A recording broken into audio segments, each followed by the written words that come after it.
Well, now that I'm showing videos, I have a lot of ideas of things that I can do. And one of them is showing a lot of the cars that are in these displays. I have 3. They all came from Carney Plastics. And with one exception, with that bottom row in the last display, it is all Tomica Limited Vintage. I have a feeling that we're going to try, well, at least I'm going to try and get through a lot of these on video because I think they're worth showing. And there's just so many that dedicating a single blog post, of which I do 1, maybe 2 a day, is kind of hard to do. So I think in these videos I can start showing some more. And when the November batch arrives, which I've ordered from Japan Booster, and arrives maybe end of this week, early next week, this last display is going to be full. If you look down at the bottom row, there are a few slots taken by some Matchbox pre-production cars, and that last spot is occupied by a car I have been waiting to show for a very long time, and that day finally came today. That's the 55 Chevy Gasser, the Candy Striper Gasser, which goes on sale tomorrow, and I finally got to show it on the blog. I've had it for a little bit of time. Mattel sent it so that I could preview it, and it is such a good looking car, such a showstopper, and it's been hard for me not to show, but I finally got permission to show it today on the blog, and I thought, why not do a little video on it as well? So we're going to try and do a few close-ups on video along with some of the other gassers, and hopefully enjoy it. Now, yes, I know this can be considered a little blasphemous by some, but you know I open everything. You give me a model, unless there's a real good reason not to open it, I'm going to open it. But that being said, this was the hardest model maybe I've ever had. That wasn't some sort of rarity or something like a rare variation, but this was the hardest to open just because of that artwork. So let's start there. I don't know who designed it, I should find out. But that Ed Roth style, I mean, the model could be a complete disappointment, but the $20 is worth it just on the artwork alone. I mean, you can hang that on the wall, I would think. In your garage, in your man cave. I could see this in someone's garage. And that alone makes this model, I think, worth it. But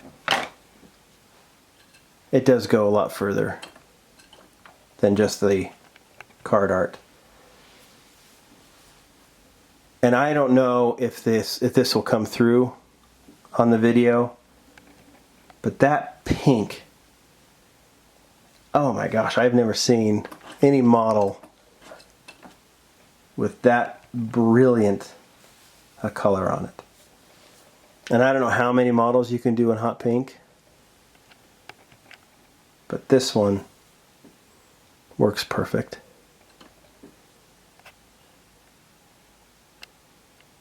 Add to that the trim, the Moon Eyes logo, the roof, and I don't know if I can capture. I'd have to go in real close. But the interior,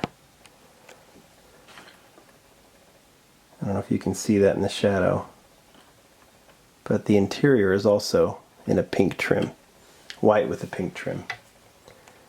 Anyway, I don't know how. Anyway, I guess I don't really know what else to say about this model, other than it will totally be worth the $20 price tag when it goes on sale tomorrow. Or today, depending on when you're watching this. And there's a few others. It is a gasser. I don't know too much about gassers and that gasser culture, but my guess is that it's kind of like the pizza of cars. You're going to take what's left and you're going to turn it into something completely different. That's one of the reasons I like the first edition, which debuted in 2013 in a kind of a primer gray. I would figure that that is a very common color for this type of car. Understated deco.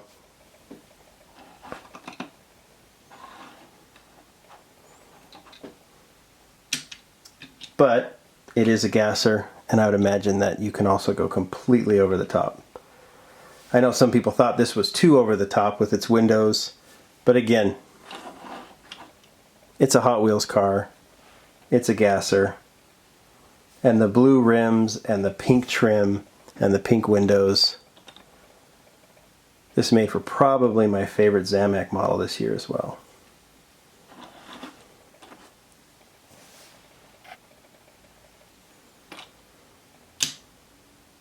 And then last but not least, 2014 was a great year for Super Treasure Hunts, and this was one of the main reasons. Datsun wagon was great. I loved the gold Mustang. I like the Greenwood Corvette. But this model is so sharp. And I'll just stop talking for a minute.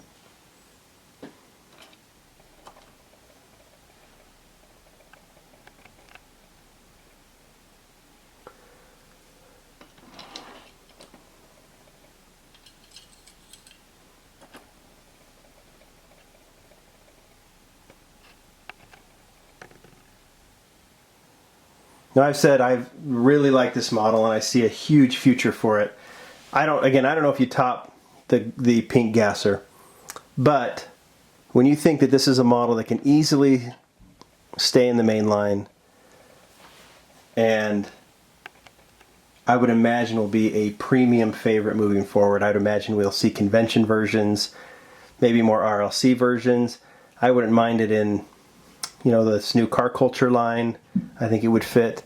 Even another Super Treasure Hunt wouldn't be a bad thing, but I see this thing showing up a lot and having a lot of fun with it. You can't really do anything wrong in terms of deco for this thing, from the very straightforward to the completely outlandish.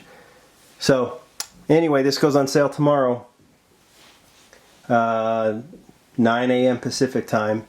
Limit 1. I think some of you will be disappointed about that. Others will be happy because I might give them a chance. My guess is it will sell out tomorrow. My guess is it will sell out very quick. But the Limit 1 does change things just a little bit, so it'll be interesting to watch how quickly this sells out, which obviously it will. So I don't know if you're going to see an RLC model better than this one. So grab it if you're an RLC member. If you're not, yeah, it might be eBay, but I think it's totally worth it. Talk to you later.